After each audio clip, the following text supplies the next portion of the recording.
Bonjour à tous, bienvenue aux Têtes de Cluny. On est ce soir réunis pour parler de quelque chose qui nous anime forcément tous, parce que je crois qu'on est tous concernés par le fait de manger. Ça, c'est un truc sur lequel on sera d'accord pour commencer, peu importe le régime alimentaire. Et donc, je suis en compagnie de Émilie Janin, qui est éleveuse, de Nathalie Lay, qui est réalisatrice, et de Paul Ariès, qui est donc politologue spécialiste de l'alimentation. Est-ce que vous pouvez vous présenter brièvement, en quelques mots? Alors, peut-être on a vu un peu Émilie dans le film, mais vous deux, est-ce que vous pouvez vous présenter? Bonjour, moi j'assume totalement mes deux casquettes, celle du politologue spécialiste de l'alimentation et celle du citoyen engagé. J'ai été pendant de longues années président pour la France d'une toute petite ONG qui s'appelle le Centre Europe Tiers-Monde et dont la devise est « Il n'y a pas un monde développé et un monde sous-développé, mais un seul monde mal développé ». Et cette ONG et quelques autres sont membres de la Commission des droits de l'homme de l'ONU. Et à ce titre, j'ai plus particulièrement travaillé sur la question du droit à l'alimentation et de la souveraineté alimentaire. Merci. Nathalie? Alors Nathalie Lay, je me suis vaguement présentée, mais je vais vous en dire un petit peu plus. Je suis avec La Roca Vidéo et une voix off qui s'appelle Nathalie Saez en collaboration artistique pour faire des films d'entreprise en fait en Val-de-Saône. Et je me suis lancée dans le documentaire sur Émilie parce que c'est une cause qui me tient à cœur et que je voulais faire son portrait pour que le grand public soit sensibilisé dans cette innovation que va être l'abattage à la ferme. Alors, tu me parles d'innovation et d'un projet d'abattage à la ferme. Est-ce que, Émilie, tu peux nous expliquer où en est le projet, comment il était venu? Tu l'abordes aussi un petit peu brièvement dans le film, mais pour ceux qui ne l'ont pas encore vu ou qui le verront plus tard, est-ce que tu peux nous raconter?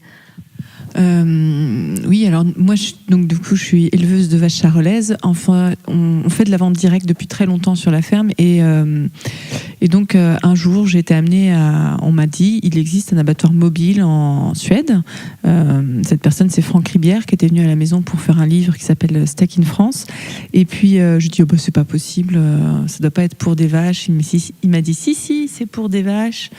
Je dis, c'est bizarre quand même. Et j'imaginais quelque chose assez, on va dire, rock'n'roll. Et en fait, 15 jours après, on est parti en Suède et on a vu le modèle suédois. Et quand on a repris l'avion pour revenir, c'était à peu près il y a 3 ans, pas tout à fait encore, on a dit, moi j'ai dit, je ne peux plus élever des animaux et les emmener à les abattoirs comme je le fais actuellement. Maintenant que je sais qu'il est possible d'avoir des abattoirs qui viennent de ferme en ferme et qui répondent aux normes, etc. Donc il faut absolument qu'on le fasse en France. Il a dit chiche et c'est comme ça qu'on est parti. Et je me souviens que tu avais dit également que tu avais été bluffé, tu avais fait je crois que tu avais fait une longue interview sur place. Et 6 bêtes étaient passées derrière toi, tu n'avais rien entendu. Oui, alors ça, c'était pas la première fois, mais la deuxième fois, j'y suis retournée avec des journalistes, notamment une journaliste du Monde, et on a enregistré une interview juste à l'entrée du camion abattoir. Et effectivement, on a commencé l'interview, il restait 6 animaux à abattre derrière nous. Et on a fini l'interview, et les animaux qui restaient à abattre, on s'est retournés. Et en fait, ils s'étaient tous fait abattre pendant l'interview. Et on n'avait absolument rien entendu, pas de bruit, pas d'affolement, on n'a rien senti. Alors que j'étais vraiment dos aux barrières, quoi. C'était assez bluffant. Et voilà, c'est quand je dis que c'était effectivement dans un calme, un respect des animaux, des gens qui y travaillent, etc. Enfin, c'est ça qui était très très bluffant et troublant. Ça donnait presque le vertige, quoi.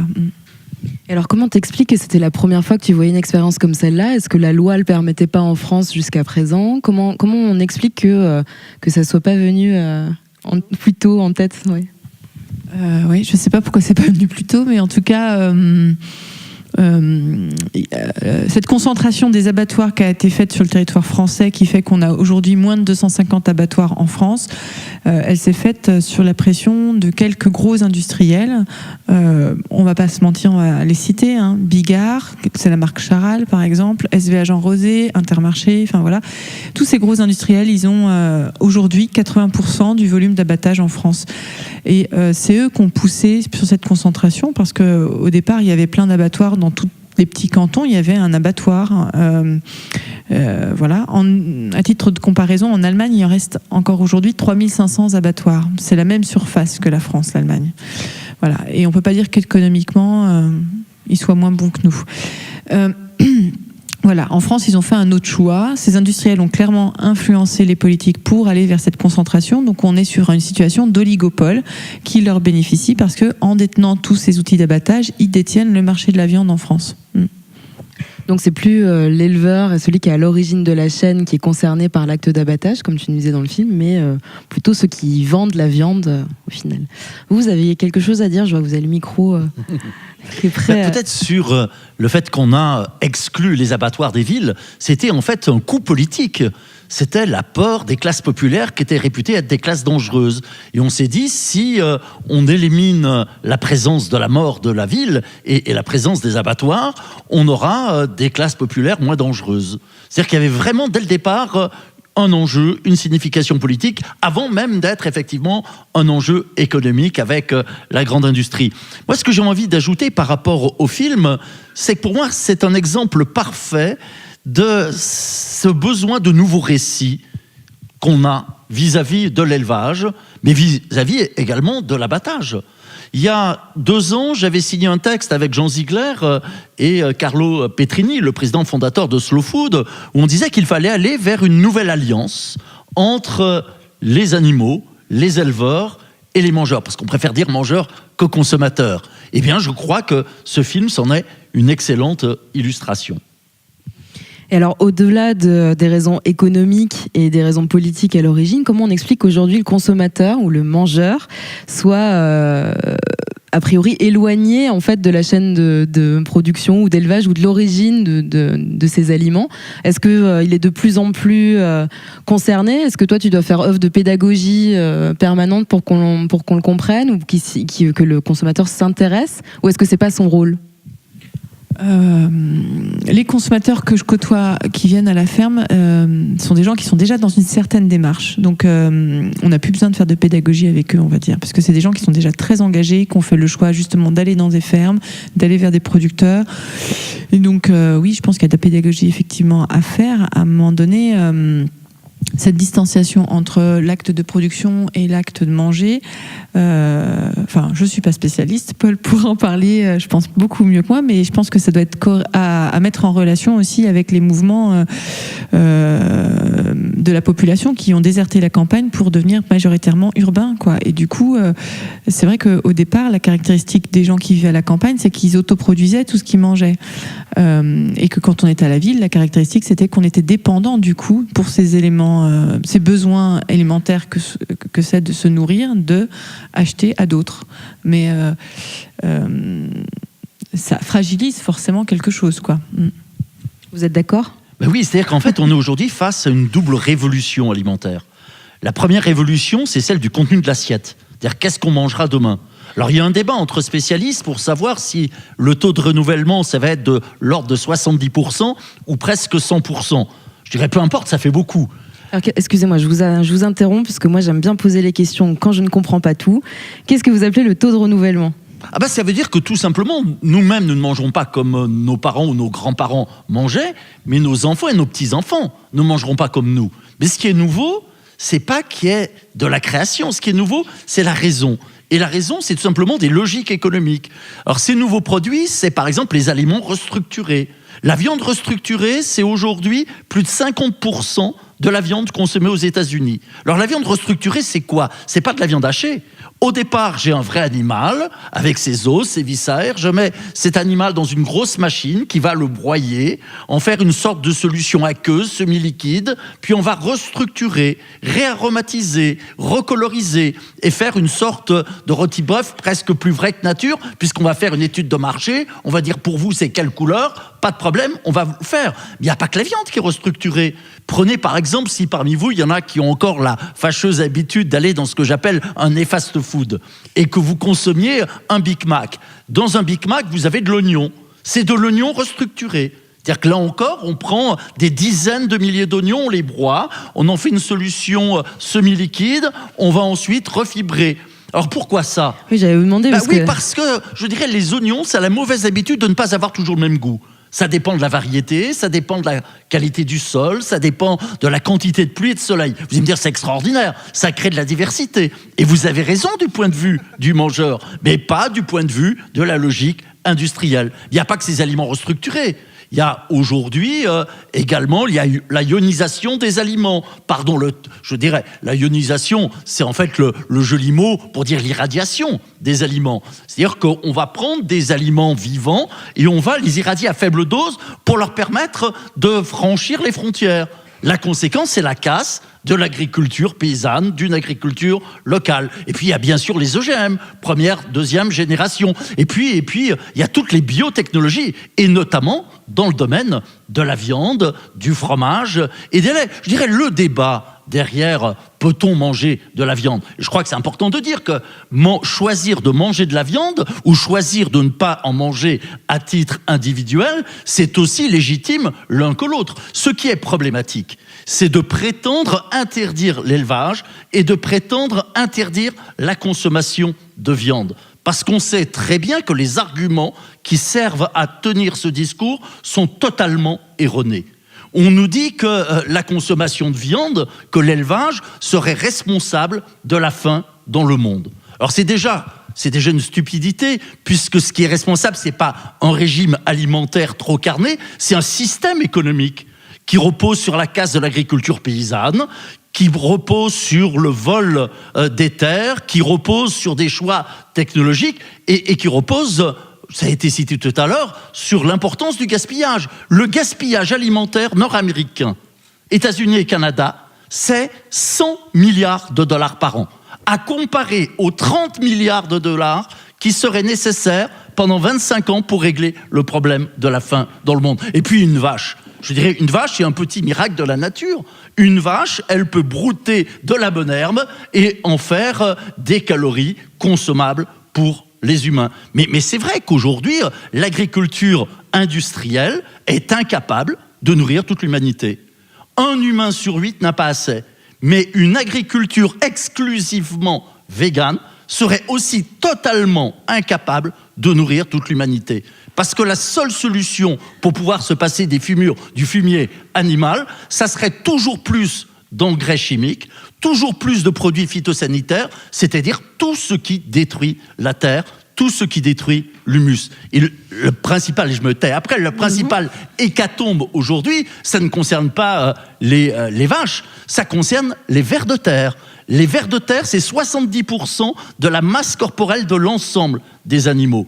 Et je dirais, cette hécatombe des vers de terre, la responsabilité, c'est une agriculture productiviste, industrielle. Ce sont les pesticides, les insecticides et puis les engrais chimiques. Donc, je dirais, le fait de manger de la viande que l'on choisit, ce n'est pas effectivement ce qui explique la faim dans le monde. On nous dit aussi que l'élevage serait responsable de la dégradation du climat. Mais tout dépend de quel élevage on parle. Si on parle effectivement de la production industrielle de protéines animales à bas coût, oui, effectivement, c'est une part de responsabilité. Mais je dirais qu'une prairie avec ses vaches, c'est pas une source, mais un puits de carbone. Dire une prairie d'1 hectare, ça permet d'absorber chaque année 1,5 tonnes de CO2. Donc c'est bon pour la planète.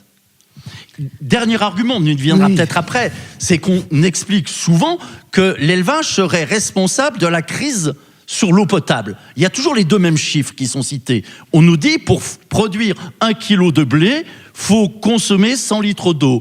Et pour produire 1 kilo de bœuf, il faut utiliser 15 000 litres d'eau. Alors c'est vrai, mais c'est vrai en apparence. Parce on confond 3 types d'eau. Il y a tout d'abord ce qu'on appelle l'eau bleue, l'eau réellement consommée par les vaches. C'est 3% des 15 000 litres. Ensuite, il y a l'eau grise, l'eau qui sert à l'assainissement des installations. C'est encore 3% des 15 000 litres.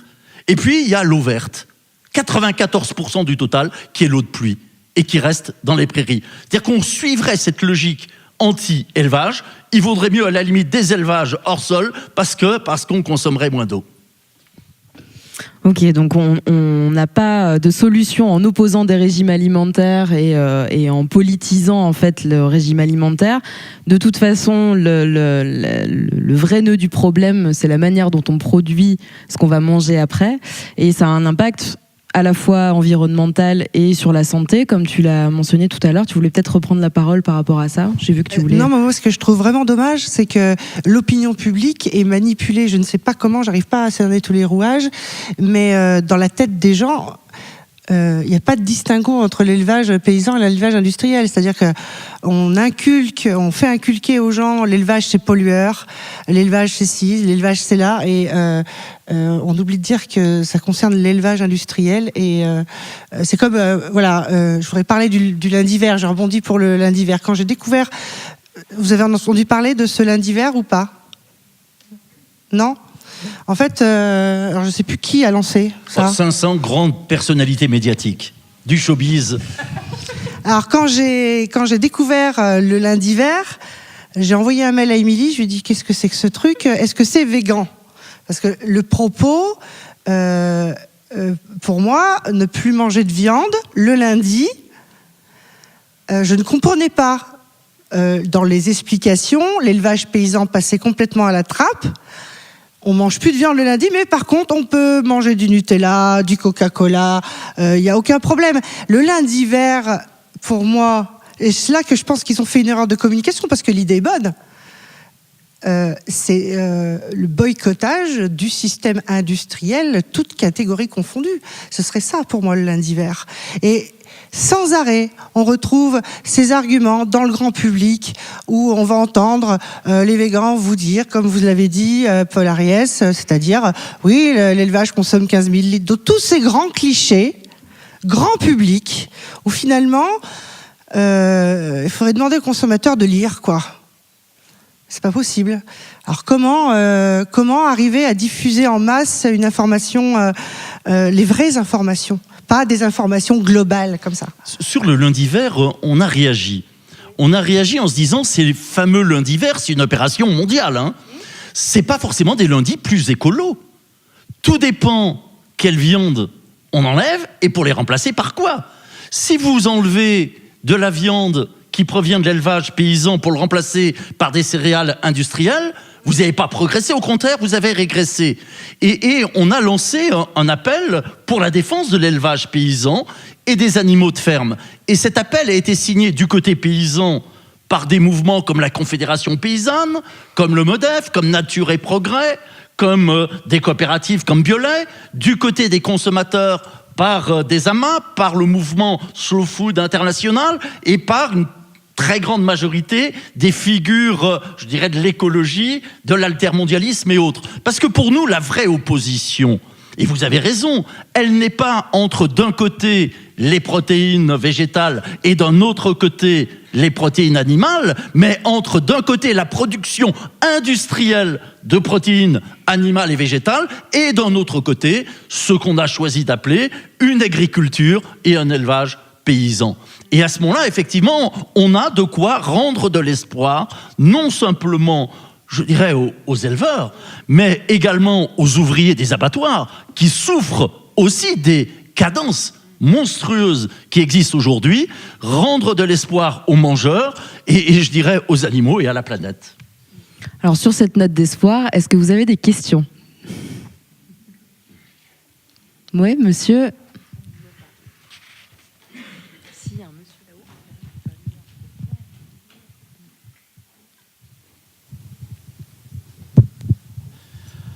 Est-ce que vous pouvez vous lever, s'il vous plaît? C'est juste pour qu'on vous voit, parce qu'avec la lumière, on a du mal.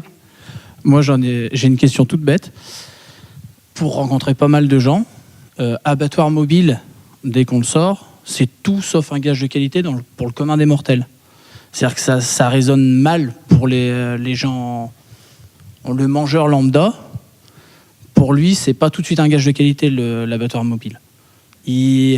Il va se poser toutes les questions, donc je pense qu'en termes d'éducation, effectivement, il y a un boulot énorme à faire là-dedans. Parce qu'à chaque fois que j'en ai parlé autour de moi, quand on leur dit on soutient un projet, c'est pour l'abattoir mobile. Oh, l'abattoir mobile, mais l'hygiène et tout ça, tuer les animaux devant leurs copains et tout. ça sonne mal. Le bœuf éthique, ça sonne super bien. Ça c'est top. Mais je pense que là-dessus, il y a vraiment un boulot énorme à faire en termes d'éducation. Parce qu'effectivement, on nous a bien retourné la tête. Oui. Alors après, ces arguments, c'est vrai que c'est pas parce que c'est un abattoir mobile que ça va forcément être bien.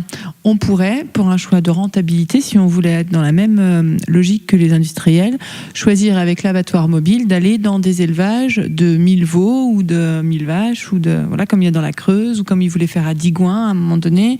Enfin bref, et du coup, c'est top, on s'installe et on en tue énormément dans la journée. Clairement, en fait, c'est pas notre volonté à nous que cet abattoir mobile vienne servir des élevages qui, pour nous, ne s'appellent pas des élevages, quoi. Voilà, donc déjà, premier truc, c'est qu'il va être mis à disposition d'éleveurs vertueux qui ont une certaine façon d'élever leurs animaux, etc. Et effectivement, pour les aspects hygiène et conditions, alors les aspects tuer les animaux devant leurs copains, etc.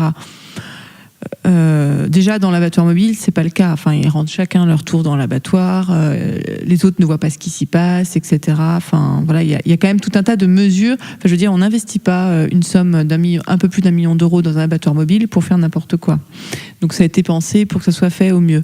Ensuite, il y a des expériences, par exemple en Suisse. Alors, j'arrive plus à me rappeler du nom de l'éleveur. Müller. Voilà, qui a été autorisé à pratiquer du tir au pré de ces animaux qui sont des Highlands, qui vivent 100% de l'année dehors. Et donc, il y a 3 cantons en Suisse qui ont autorisé l'abattage au tir au pré des animaux. Et on a des vidéos qui circulent sur Internet, vous pouvez les voir, où on le voit mettre à mort ces animaux. Donc, il les tire au fusil depuis une petite tourette.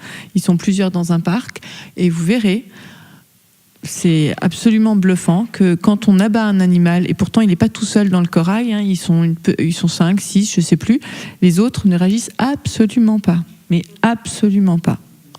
Voilà. Alors il faut vraiment arrêter de faire de l'anthropomorphisme sur ce que ça peut faire aux animaux de voir un autre mis à mort, quoi.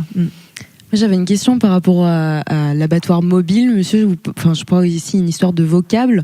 Moi, quand j'entends abattoir mobile, je me dis, est-ce que c'est pas pour répondre à des soucis de proximité aussi? On disait qu'il y avait de moins en moins d'abattoirs, ou alors des abattoirs pour de la masse.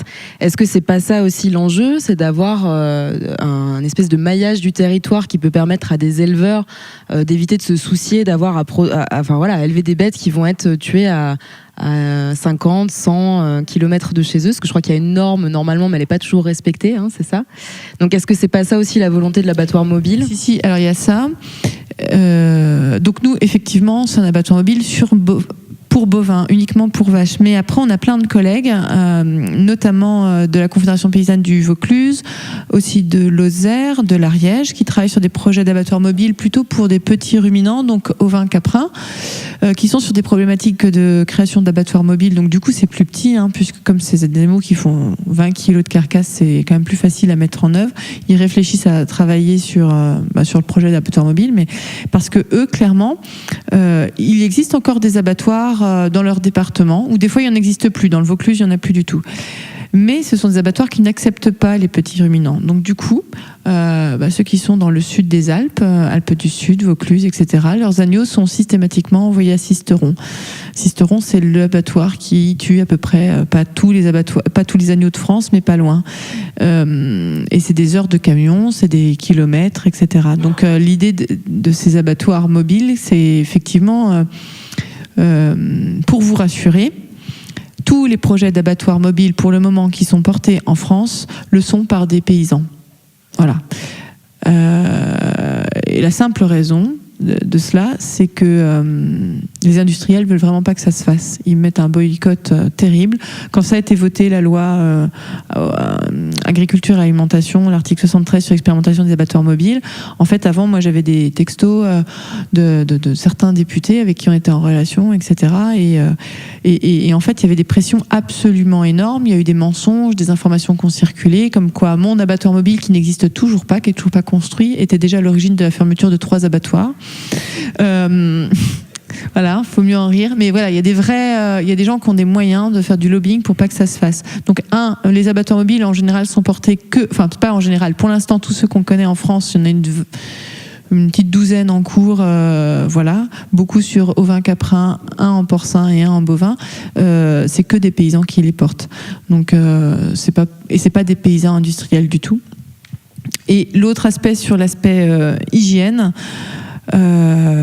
Vous inquiétez pas, ils nous font pas de cadeaux. On a 0 dérogation sur les règles sanitaires et on a absolument des obligations et ceux qui veulent vraiment pas que ça se fasse, donc les gros, SVA, Jean Rosé, Bigard, Interbev et compagnie, ils font du lobbying toutes les semaines, plusieurs fois par semaine dans les bureaux du ministère de l'Agriculture pour qu'on n'ait pas de dérogation aux règles sanitaires.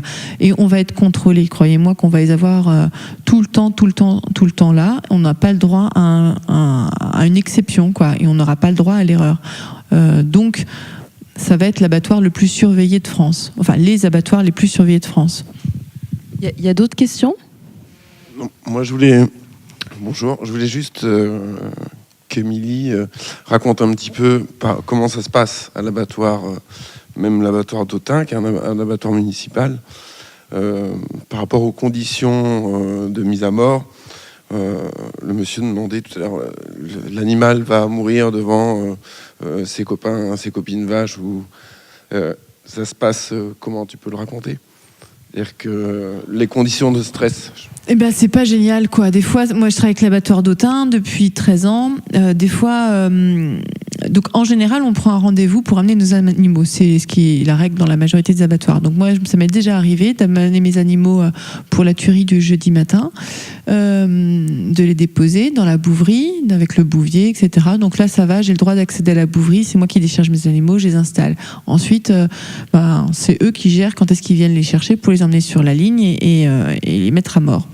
Ça m'est déjà arrivé aussi d'arriver donc le vendredi matin pour récupérer les abats qu'on récupère le lendemain de la tuerie et que le vétérinaire sanitaire, que je ne vois jamais quand je décharge mes animaux, même s'il y a soi-disant avoir une visite ante-mortem obligatoire par le vétérinaire, sort de son bureau, les yeux un peu pas trop réveillés, et me dit: je crois que ça va pas être possible que vous preniez vos abats aujourd'hui, Madame Janin.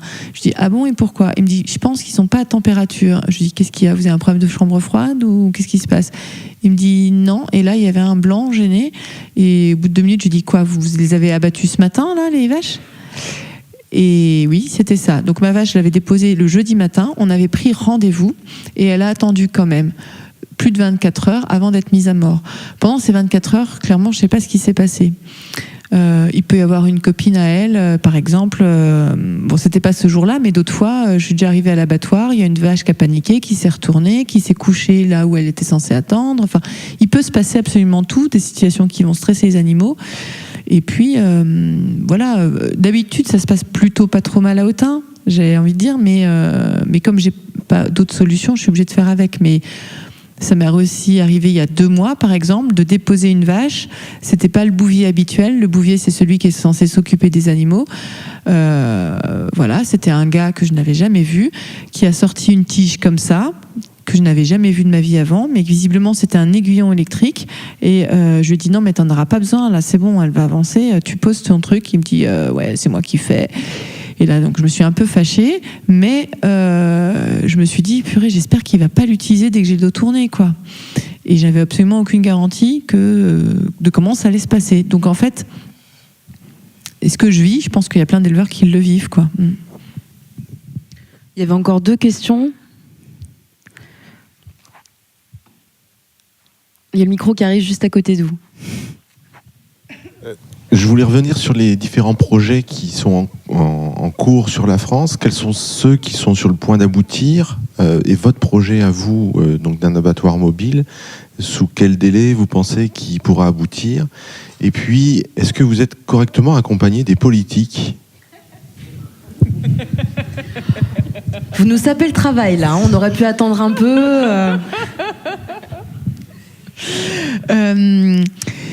On est dans les projets, enfin, ouais, c'est pas pour me vanter, mais on est quand même dans le projet qui est le plus avancé parce qu'on a quand même bouclé bouclé le financement. Alors, on piétine parce qu'il y a toujours des trucs. On a bouclé le financement, mais par exemple, dans les clauses pour libérer les fonds, les virer sur notre compte, quoi, en gros, il faut un papier qu'on n'a pas, qu'il faudrait avoir quand le camion sera livré. Mais pour le livrer, il faudrait d'abord le commander et verser 30% d'acompte. Enfin, bon, bref, on est dans ces problématiques-là qui font qu'on tourne un peu en rond depuis, parce qu'on est toujours, en fait, dans la phase du fameux dossier d'agrément.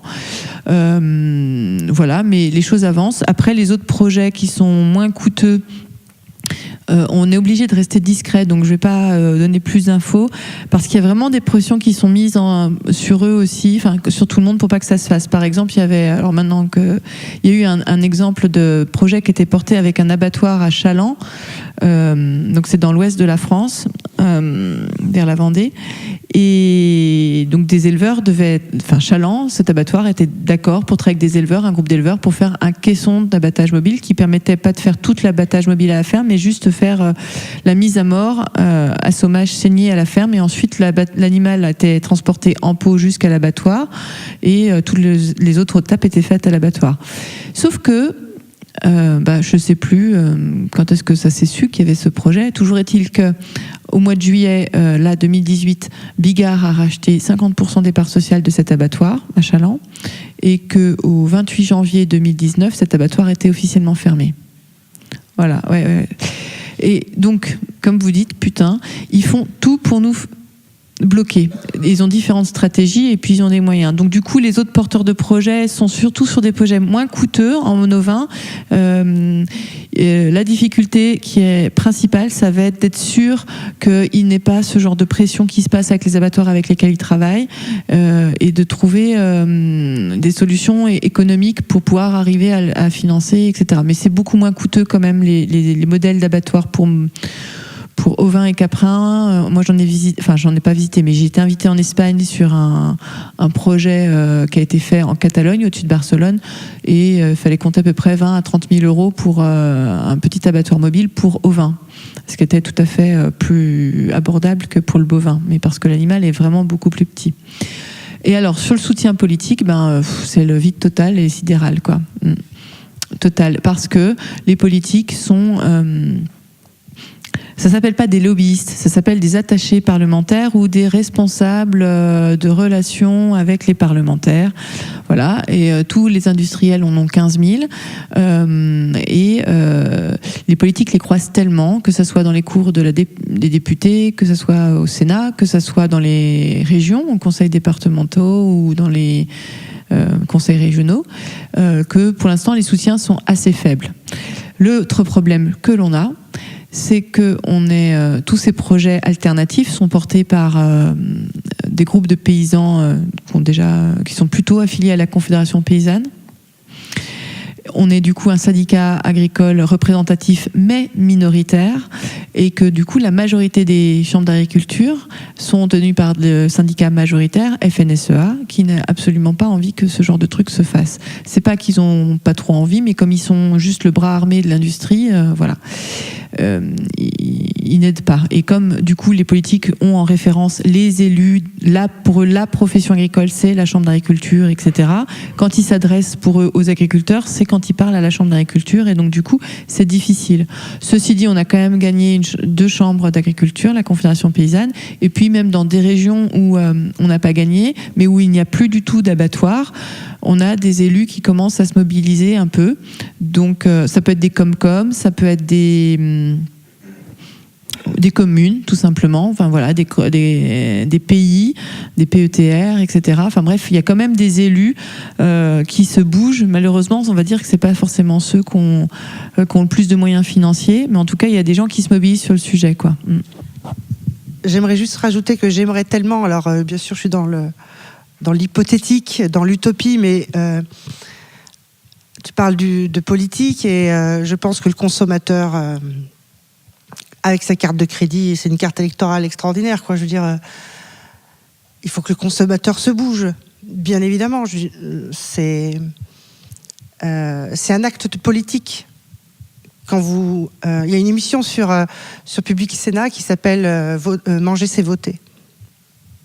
Et je crois que les éleveurs ont besoin aussi des consommateurs pour continuer à avancer, pour continuer d'exister, pour leur mission.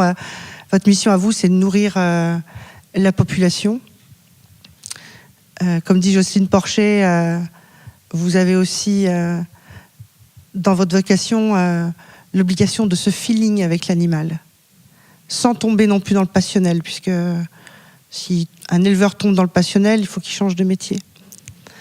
Et le consommateur, ce serait très important qu'il puisse vraiment faire avancer et soutenir les éleveurs.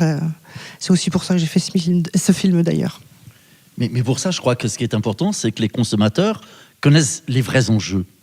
Et les vrais enjeux, c'est bien sûr l'échec du système industriel, puisqu'on sait que suivant les filières et les pays, c'est entre 18% et 50% du chiffre d'affaires de l'élevage qui est perdu en raison des épisodies.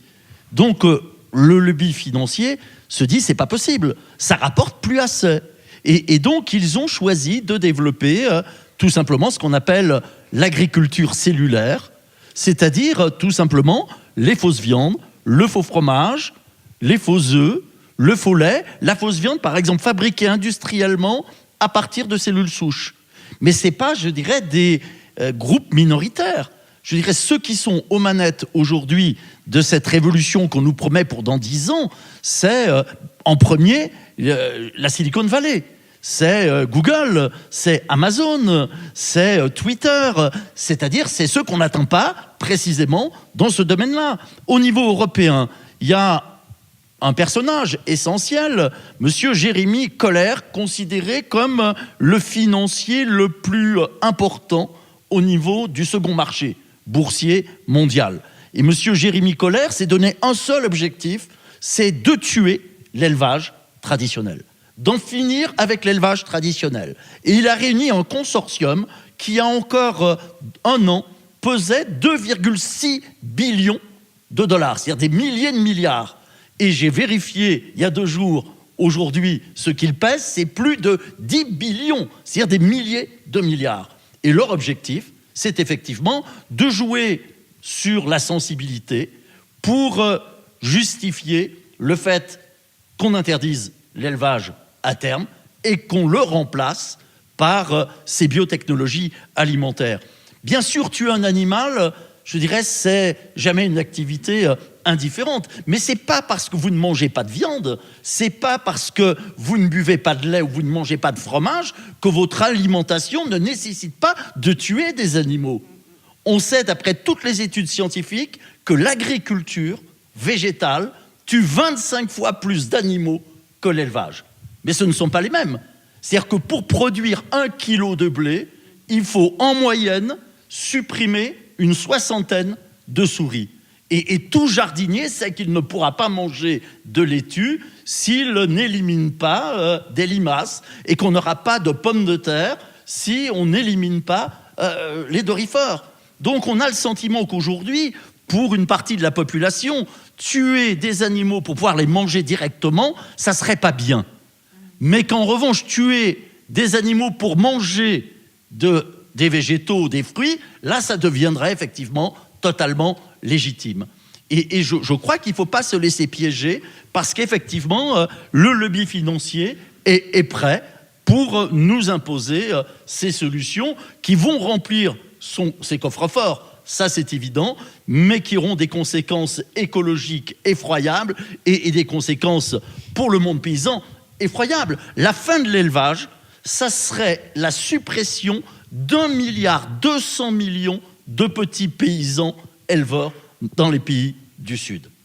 Rappelez-vous, il y a quelques mois, l'ancienne patronne du MEDEF en France qui disait qu'il c'était quand même scandaleux qu'on puisse encore utiliser des animaux de trait.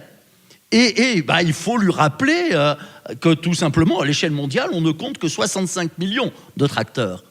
Et qu'effectivement, plus d'1 milliard de petits paysans ont besoin de l'élevage comme animaux de trait, mais aussi comme fumier pour pouvoir s'en sortir.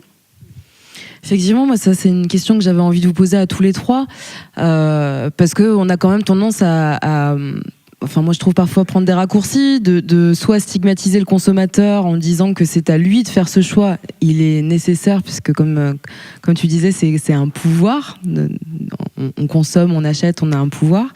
Mais c'est soit on stigmatise le consommateur, soit on accuse le politique parce que il agit pas dans ce sens.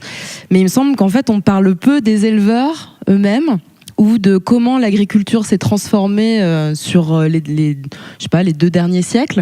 Moi, ce qui m'interroge, c'est là vous parliez des petits paysans, c'est en quoi la population, le grand public, n'est pas plus inquiète de savoir qu'en fait, il n'y a plus de petites fermes, ou de moins en moins, qu'elles sont pas accompagnées pour commencer, quand un jeune agriculteur veut s'installer et puis devenir propriétaire, acquéreur de terre, c'est très très compliqué.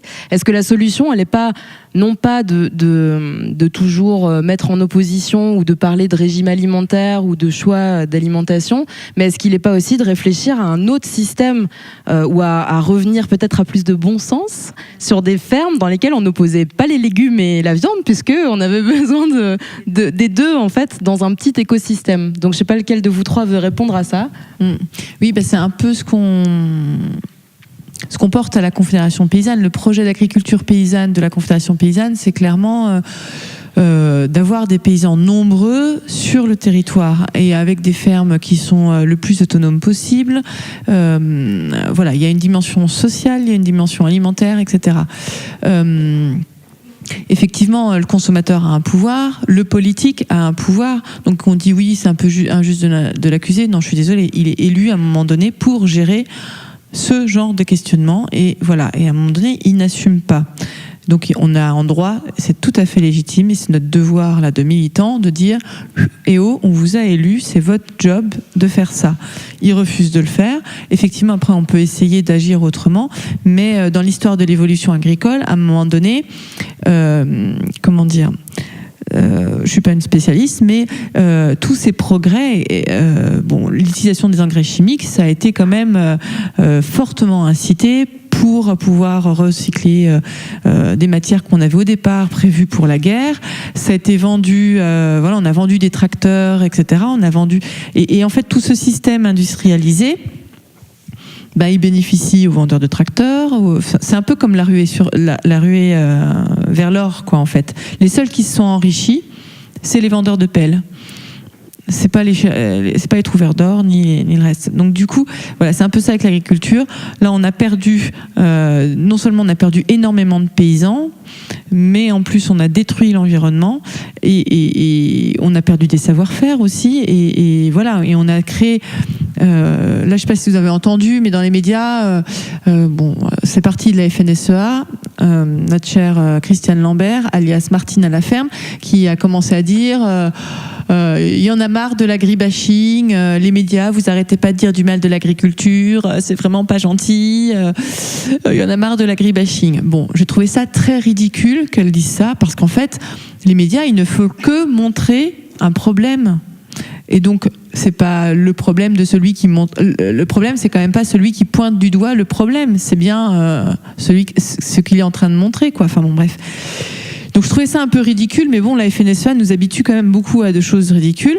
Mais là où ça a été catastrophique, c'est que quand le nouveau ministre de l'Agriculture, Didier Guillaume, a pris ses fonctions, dans les premiers jours, ses premiers discours, tac, il nous a créé le grand problème de l'agriculture, c'est l'agribashing. Et il n'a pas arrêté de le répéter au sein de l'agriculture. Et voilà, et ça a été repris par Macron, etc. Et puis Macron a mis sur sa liste La République En Marche en 4e de liste. Après Pascal Canfin, il a mis Jérémy Decerne, le président, que vous connaissez bien puisqu'il est de la Saône-et-Loire, président des jeunes agriculteurs en fonction, quoi. Il n'a même pas attendu qu'il soit à la retraite de son mandat syndical, il l'a pris en fonction. Donc le mec, il a mis quand même sur sa liste aux européennes un mec qui, il y a encore un mois, disait on peut pas faire sans le glyphosate, et Pascal Canfin qui prône une autre agriculture sans glyphosate à un siège d'écart. Alors là, c'est quand même assez déprimant pour nous syndicalistes militants à la Confédération paysanne, parce qu'on se dit oh là là, c'est déprimant. Et ce que d'autant plus déprimant, c'est qu'il risque de gagner en plus haut la main ces élections européennes. Donc oui, on a un rôle en tant que citoyen élu en allant voter, en essayant de changer les dogmes, donne, et en disant on peut essayer d'installer de nouveaux paysans, etc. Mais effectivement, c'est compliqué, il faut se battre, c'est un combat de tous les jours sur le territoire pour arriver à leur donner des hectares, pour leur donner des moyens financiers, parce qu'ils n'ont pas forcément accès aux aides. En général, plus les fermes sont petites, et moins elles touchent des aides de la PAC. En général, il faut avoir une grosse ferme pour avoir droit à des aides de la PAC. Donc voilà, c'est un peu un cercle vicieux. Et comment on arrive à freiner, parce que ça tourne à une vitesse folle, c'est un peu la question où on en est là, comment on arrive à freiner ce cercle vicieux qui tourne et qui s'emballe. Je crois que ce qui est important, c'est toujours de rappeler que le vrai scandale aujourd'hui, c'est pas de nourrir des enfants avec du lait de vache ou d'aimer manger du fromage de chèvre. Le vrai scandale, c'est de savoir que l'agriculture industrielle consomme aujourd'hui plus de calories qu'elle en apporte. À tel point que la CIA a classé l'agriculture parmi les 3 problèmes de sécurité les plus importants. Depuis que ces experts ont constaté qu'en 1953, il fallait 1 calorie d'essence pour produire 3 à 4 calories alimentaires, aujourd'hui c'est exactement l'inverse. À tel point que les paysans d'Amérique du Sud parlent de pétro-aliments.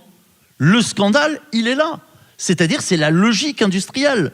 Et puis, je dirais, le deuxième scandale, là encore, c'est pas l'élevage, ce sont les agrocarburants. C'est-à-dire le fait de préférer nourrir nos voitures plutôt que de nourrir les humains.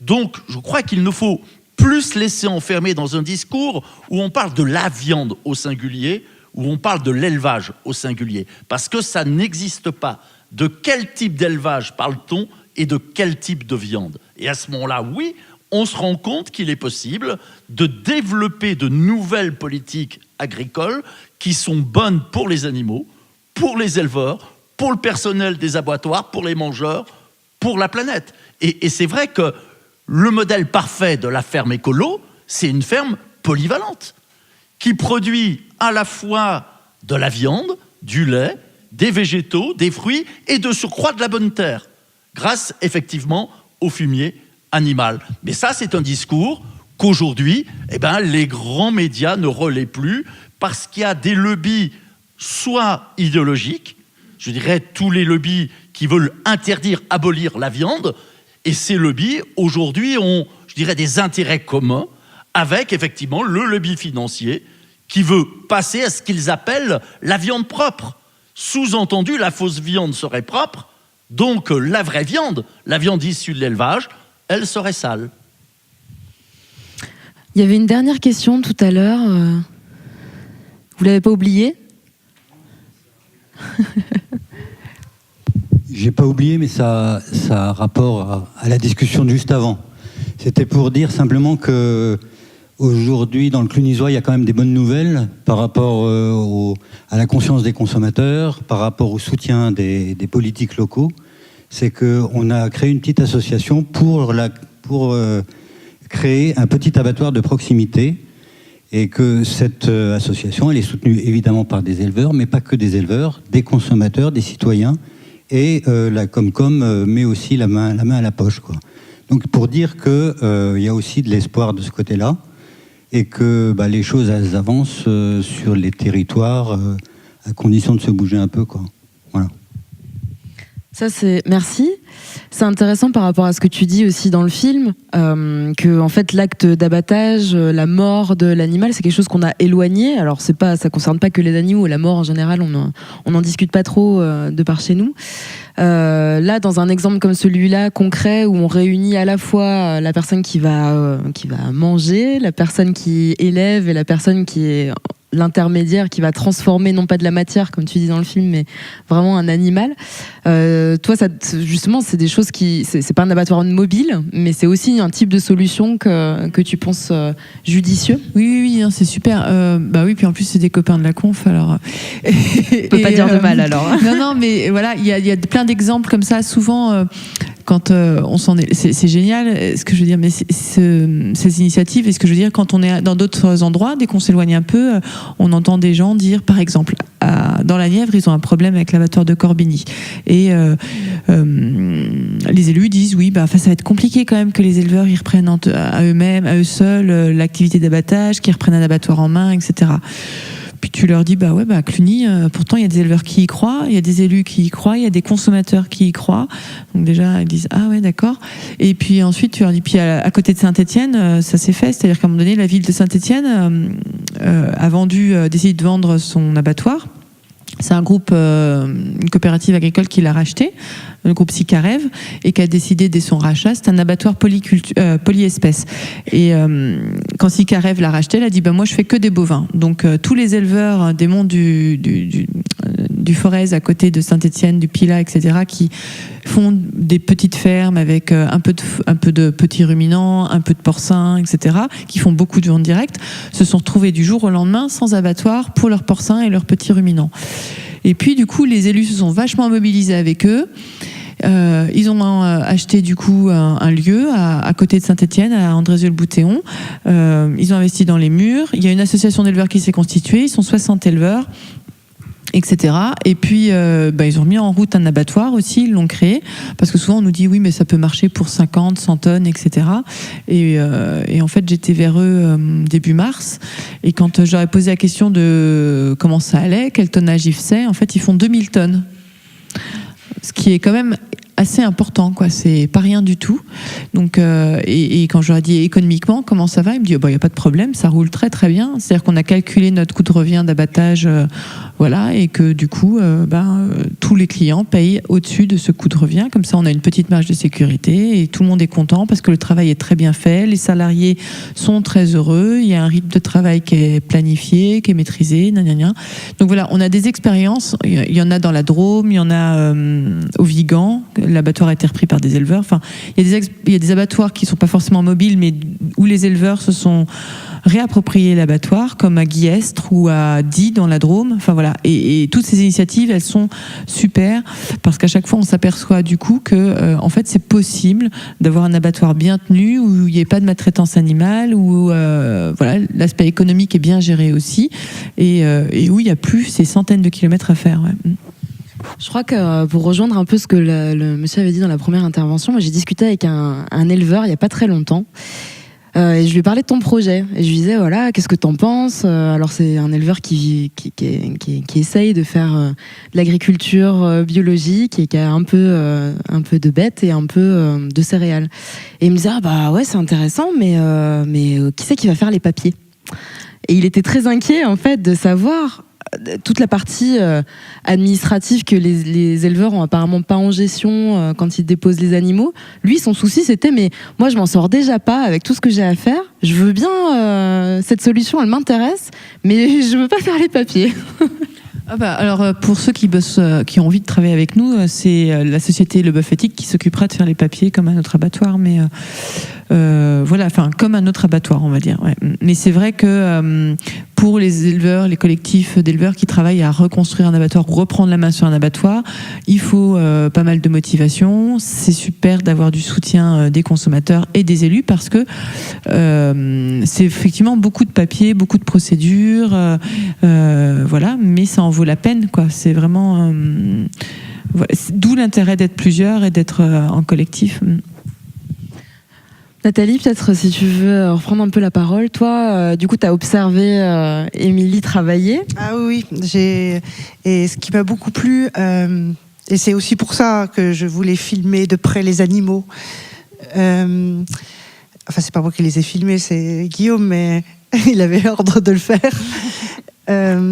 C'était non seulement pour rendre le côté subjectif de ce qu'elle voyait, mais pour vous rappeler que la beauté d'un animal, la beauté du vivant, on l'a complètement perdue. Enfin, moi, je trouve que il faudrait qu'on puisse arriver à se reconnecter à ça.